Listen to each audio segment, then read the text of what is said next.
Halo-halo espesyal. Kwento ni Yvette Fernandez, guhit ni Jill Arwen Posadas. Nakahiga ako sa kama.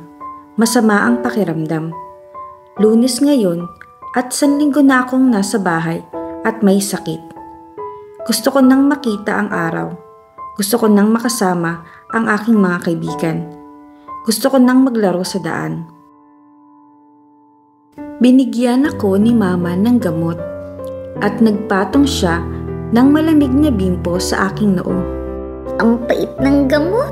Makakatulong ang gamot para guminhawa ang pakiramdam mo, sabi niya habang naghahandang pumasok sa trabaho. Uuwi ako ng maaga at bibili tayo ng pizza. Mag-isip ka ng masayang lugar, Jackie. Kaya pumikit ako at inisip ang pambihirang kusina ni Lola Itang. Ang kusina ni Lola Itang ay laging masaya. Isipin ko lamang ay napapangiti na ako. Kung mainit sa tag-araw, kung malamig sa tag-ulan, pati na sa iba pang araw sa pagitan. Masaya ang kusina ni Lola Itang. Laging magaan sa pakiramdam.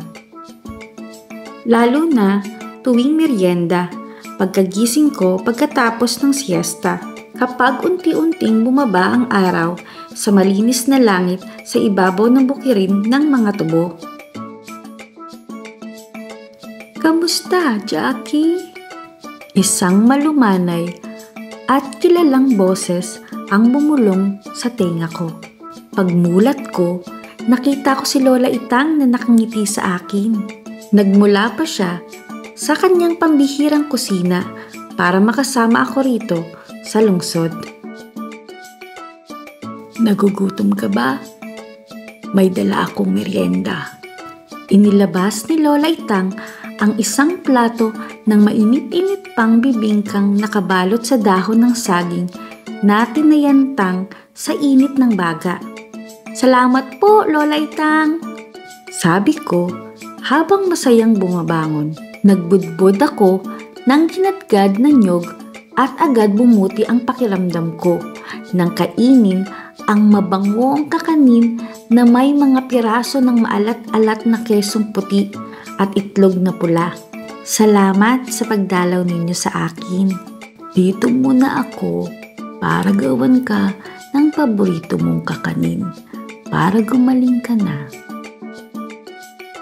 Kahit nakasama ko rito si Lola Itang at malayo siya sa kanyang tahanan sa probinsya, dala niya ang hiwaga ng bukirin ng mga tubo at ang kanyang pambihirang kusina. Martes, pinakuluan niya ang isang kaldero ng champurado at inihain ng may kasamang tuyo. Miyerkules, naghanda siya ng ensaymadang tigib sa mantikilya, asukal at ginadgad na keso. Huwebes, nagprito siya ng saging na turon, malutong at nababalot ng lusaw na asukal. Biyernes, ang pinakagusto kong araw, araw ng halo-halo. Naghahalo si Lola Itang ng iba't ibang sahog sa matangkad niyang baso na panghalo-halo. Sa pusod ng baso, napupunta ang garbanzos at munggo.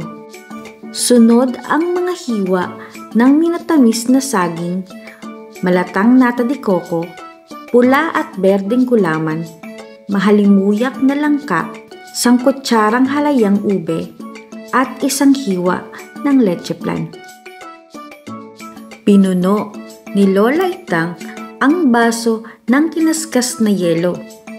Isang buhos ng gatas mula sa lata ang lumusaw sa yelo at nagpapadali sa paghalo gamit ang aking mahabang kutsara. Isang nakakaaliw na pag-ikot ng mga kulay, pula at dilaw at lila at lungtian. Lumalangot-ngot ang yelo sa aking ngipin. Ang mga prutas, matamis at mangata. Ang leche flan, malambot at matamis sa aking dila. Tunay na hiwaga. Hinahapunan, pag-uwi ni Mama mula sa opisina, inilagay niya ang termometro sa aking bibig. Inalis niya ito at ngumiti. Inilagay niya ito muli upang matiyak. Inalis niya ito muli at ngumiti. "Magandang balita, Jackie. Magaling ka na," sabi ni Mama. "Mabisa ang gamot." Tumingin kami ni Lola Itang sa isa't isa at ngumiti. Alam naming hindi lamang ang gamot ang mabisa. Malaking bahagi nito ang pagmamahal ni Lola Itang at ng maraming mahiwagang kakanin mula sa kanyang pambihirang kusina.